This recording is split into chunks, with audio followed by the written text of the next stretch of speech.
Hey everybody, Elizabeth Nader here, Jersey First TV and the Nader Narrative. We continue to talk about the curriculum in New Jersey, the sex ed curriculum that has been in the news nonstop. And we have tried to bring you all different points of view on this and ideas and insights. And tonight is no different as we continue to focus on education in New Jersey.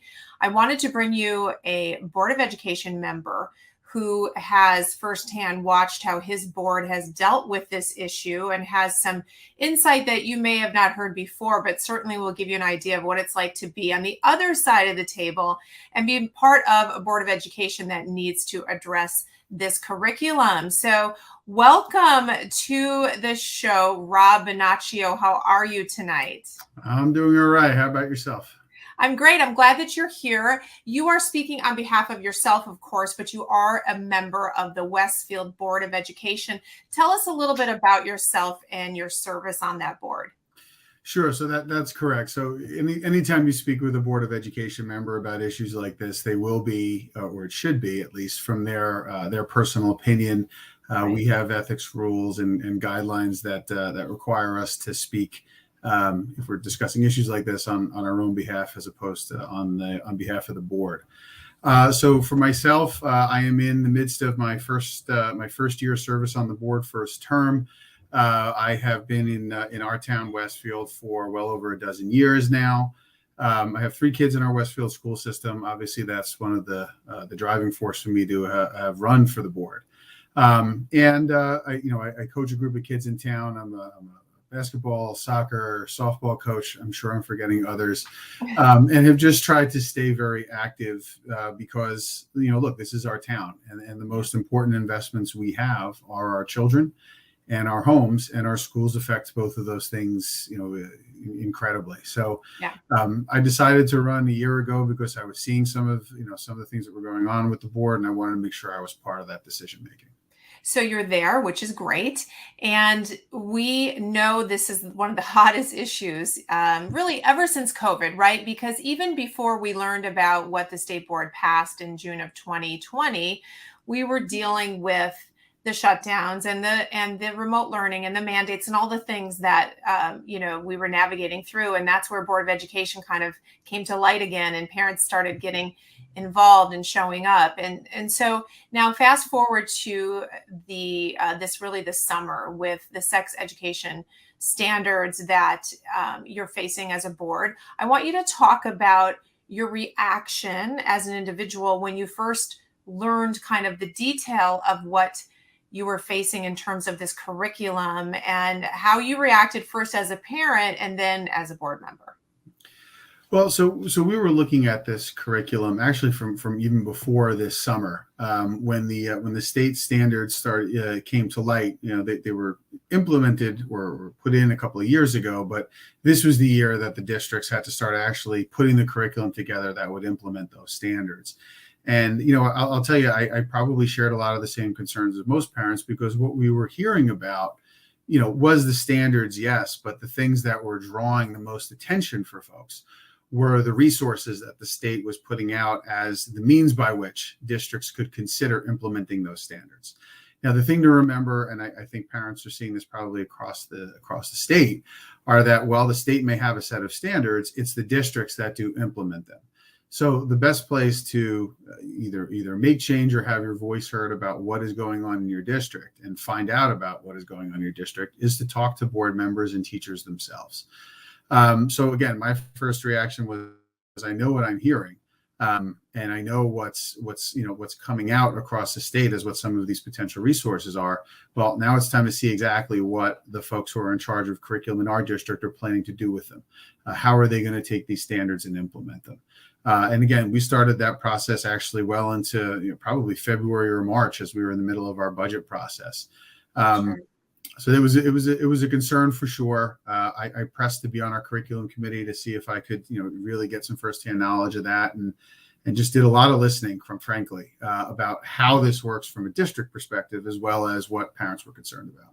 So I think you make an important distinction that I think is sometimes forgotten, which is that we have the standards, which were handed down in June of 2020, and as you say, needed to be implemented starting this fall.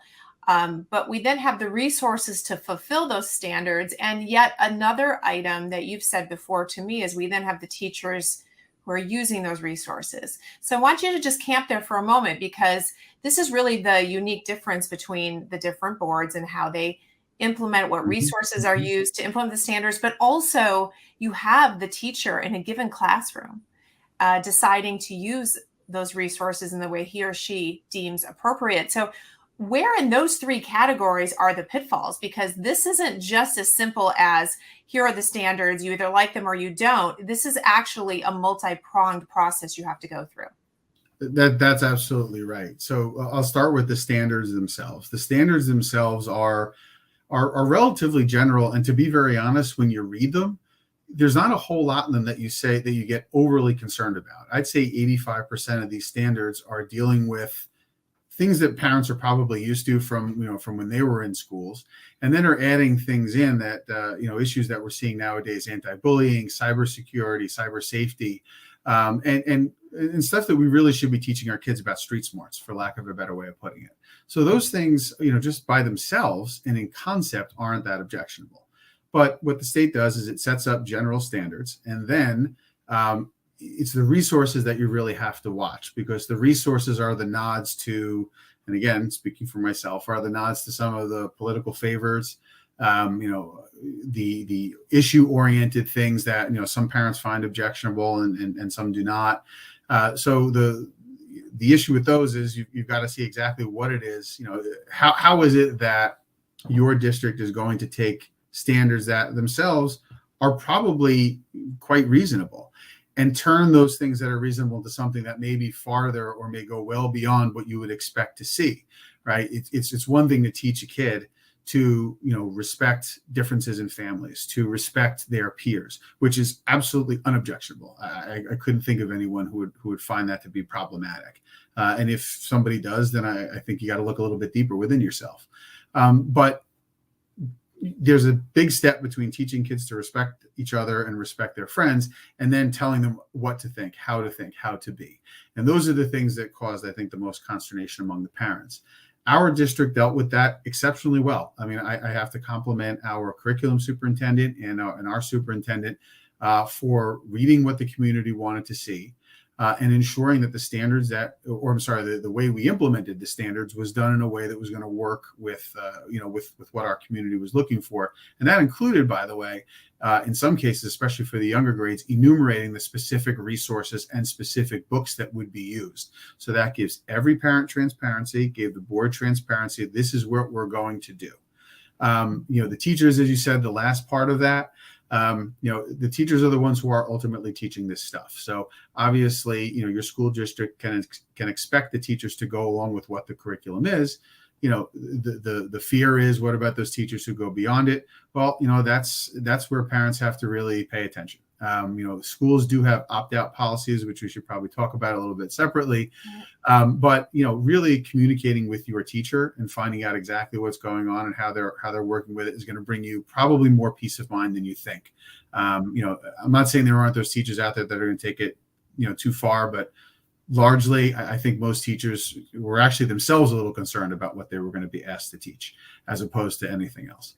Well, that's a good point. We forget the teachers, they're the front line. Sometimes we forget that they may not want to teach some of this. I mean, some of the things that are more salacious, I don't know what other word to use, things that, you and I wouldn't be discussing in a professional environment. Certainly, these teachers, some of them are very concerned about being forced to teach that.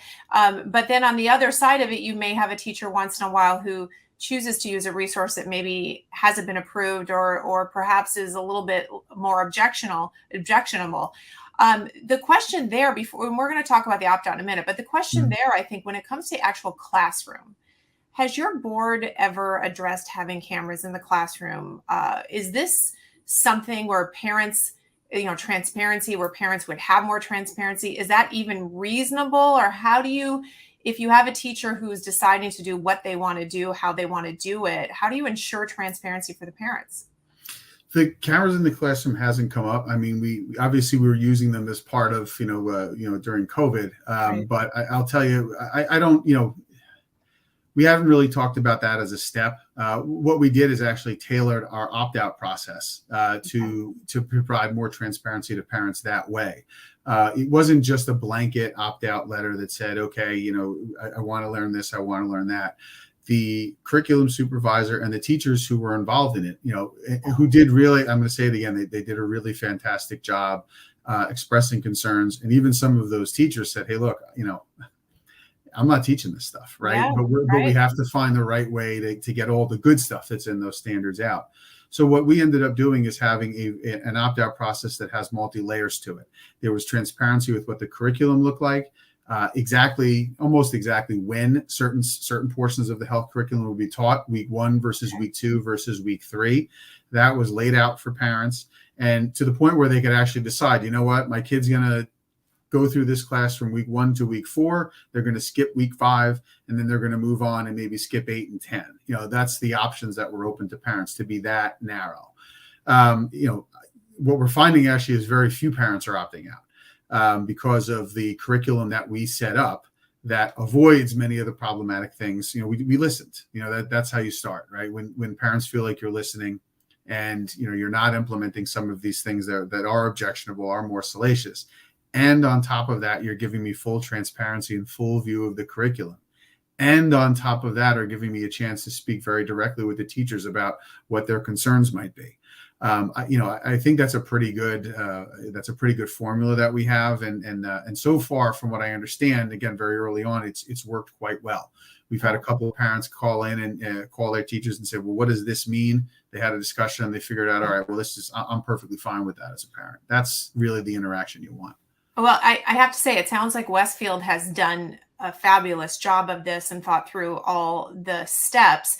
The opt-out situation, now this has come up as an opportunity, for parents to manage this, but others have said that doesn't work. You need an opt-in. Mm-hmm. And, somewhat in relationship to two different points. One would be students whose parents maybe aren't paying attention, and there's a desire in the community to protect those students.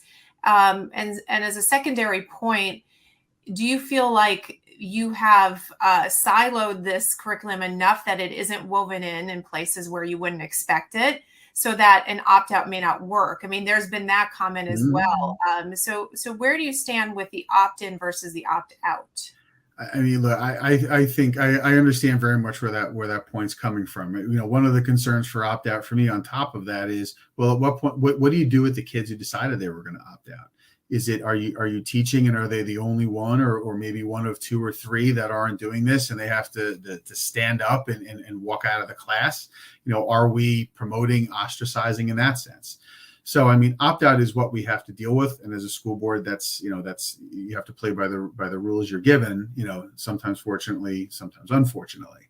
But that's my main concern, frankly, from the opt-out perspective, is what position are you putting a group of kids to have to, with peer pressure and bullying being what it is, right? To have to stand up and do that. I can opt them out as a parent all I want, but I'm here and they're there. So that is one of my bigger concerns with that. And again, I agree with you. Every parent, I'd love to say that every parent should watch every minute of every school and should focus on every little thing of that their kids are doing, but that's just not reality, right? It just is not. So I would much prefer, if me personally, again, that not a position of my board, but I would much prefer an opt-in process, because it makes it, I actually think it furthers conversation more, because when you're talking about opting in, now you're really discussing, well, what is it am I opting into? And I would, I think that helps. I think that would be the direction I prefer to see us go on that. Yeah, and opt-in sort of forces that conversation, right? And we all sign a whole bunch of forms all day long with our kids, and you don't necessarily always pay attention. Something that would force parents who maybe, for whatever reason, I don't know, they'd be living under a rock, I think, right now, but they don't know what's going on, but to really pay attention and make that decision for their children. And I think you bring up a good point too about bullying and making these children stand out. What is that impact? So as we talk about parents, and you have seen the NJEA ad, I am certain, that that calls parents extremists. Mhm. And you've seen the reaction, not just to the curriculum, but really the reaction that parents have had across the state to the shutdowns and to the masks and to a lot of things. So, um, as a parent and as with your experience on the board, talk about what's effective when it comes to, uh, speaking to a board of education. You're as a frustrated parent. You've seen what works and probably what doesn't work. So, what advice would you give a parent who has concerns? So look, I was one of those frustrated parents. It's part of the reason I ran. And I watched lockdowns and I watched all these things going on. And my biggest issue wasn't so much what was happening, it's that no one was discussing with us what the plans were. Well, we have a plan. Wonderful. What might that plan be? Maybe I'll like it, maybe I won't, but at least I'll know what the future holds. What is your thinking? What's going on? And I think that's probably the most frustrating thing for parents when they go to school board meetings. I mean, this is not a natural act.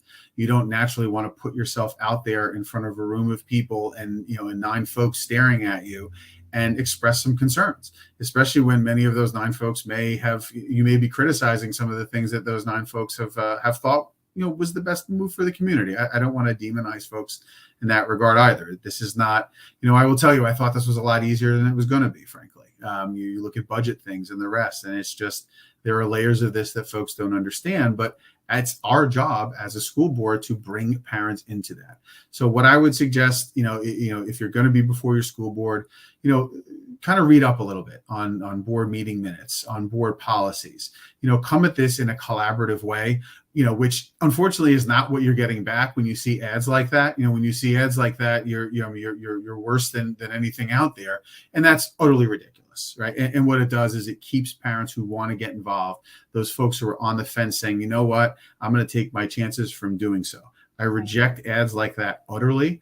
We have plenty of parents that come before the board and come before it in a manner that makes me feel happy, and others that, you got to swallow some pills. So let's just, I'll put it that way. But that's what I ran for. I didn't run for everybody to come here, pat me on the back all the time, as much as that would be nice. Yeah. Well, I mean, it's nice, but you're a great, and that's why I wanted to have you on, because you're a great example of someone who was frustrated and took that frustration and turned it into actually winning a board seat, which, Rob, we saw a lot of those last year, and we're going to see a lot more November 8th. It's amazing, really hundreds of people who are running for these positions because they've had it, and they didn't intend to do this either, but, need to. All right. So before we finish, Rob, my last question for you is on COVID learning loss, which is becoming a bigger and bigger issue. More people understanding that we're paying a price for what's happened in the past 2 years. We've got kids on both ends of the spectrum, kids going to college who aren't prepared, and young kids who maybe didn't learn to read, or the phonics, wasn't done correctly because of the mask, or just they weren't in school enough. Lots of issues that have affected test grades. This is a big issue. What are you guys doing about it in Westfield?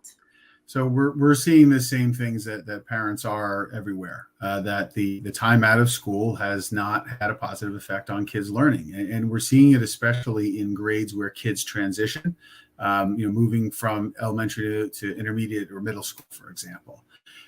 So what we've been doing so far is very similar to how we handled the sex ed standards, quite frankly. It's been a lot of communication among our teachers, a lot of communication between teachers and parents, and looking at scores and data and adjusting the teaching to fit where the weak spots might be. Your question is actually very timely. We're going to be doing a presentation on this at our next board meeting on the 18th. And while I don't want to steal the thunder of that presentation, I got to see some of this data at a meeting just a few days ago. And what impresses me the most is how our teachers in each individual department, whether it be English or math, are looking at the data they're seeing, finding weak spots in learning. Whether maybe there's a reading comprehension issue, but spelling is fine. Maybe there is, maybe they're having trouble, with fractions, but geometry is fine. And our teachers are looking at this data and using it to adjust curriculum to fit the more widespread, holes or dips, so to speak, and also using that to address with parents directly where they see individual kids who might need a little bit of extra help. This is 100% a work in progress. But again, it's another spot where I think our district is kind of ahead of the curve. And I have to give all that credit to our superintendent, to our assistant superintendent for curriculum, and obviously for our teachers who, again, there's some that you may talk about, but most of our teachers in Westfield, I think, nearly all of them, they put their hearts into their kids just like the parents do. So we're lucky, we're lucky. And I hope that's an example for others. Yeah, absolutely. And we don't have time to talk about it, but we have a teacher shortage as well. So there are so many issues that need to be discussed. I think we have an educational crisis here in New Jersey, but it sounds like Westfield is on top of it. So hats off to you guys. And thank you, Rob, for serving. We'll have you back. We'll keep an eye on what you're doing. I don't think this controversy is dying down anytime soon. And, the good news is that parents are focused on this. And the spotlight is on education and on our kids. That's not a bad thing, is it? No, it's not. I got to say, if there's any silver lining to the lockdowns and the COVID, it's that it's woken parents up to stuff like this. And look, we're trying. We're not going to be perfect, and I'm not going to tell you that there won't be other issues that come up. I got into this to make sure that those issues get to light as much as I possibly can. So I'm happy to be back anytime to talk about this or anything else. I didn't do this to stay quiet. That's for sure. Oh, absolutely. I know that, Rob. Thank you for being so thoughtful about all of this. We appreciate it. We will have you back. And to my audience, check out Westfield, guys. Sounds like they're doing it right. And we will see you all next week. Have a good night.